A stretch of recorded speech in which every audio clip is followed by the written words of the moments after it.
এবং রাসূল সাল্লাল্লাহু আলাইহি সাল্লাম বলেছেন যে ওই দিনের আগে শুধু শয়তান আরো বেশি বিধ্বস্ত ছিল বদরের যুদ্ধের দিন। বদরের যুদ্ধের দিন শয়তান ভেবেছিল ইসলাম আজকেই শেষ, আজকে এখানেই সমাপ্তি হবে মুসলিম জাতির। কিন্তু জিব্রাইল আলাইহিস সালাম যখন ওনার দলবল নিয়ে, সব ফেরেশতাদের দলবল নিয়ে পৃথিবীর বুকে নেমে আসলেন এবং যখন শয়তান রিয়েলাইজ করলো যে সে যুদ্ধে হেরে গেছে, সে কোনোভাবেই ইসলামকে শেষ করতে পারবে না, সেই দিন সে অনেক অপমানিত হয়েছে, অনেক পরাজিত হয়েছে। এবং তারপরেই যে দিনগুলোতে শয়তান সবচেয়ে বেশি অপমানিত এবং পরাজিত হয় সেটা হলো আরাফাতের দিন।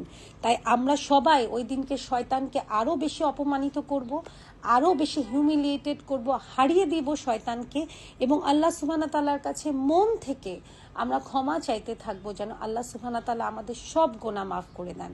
ওই দিন আমরা শয়তানকে বয়কট করব আমাদের লাইফ থেকে।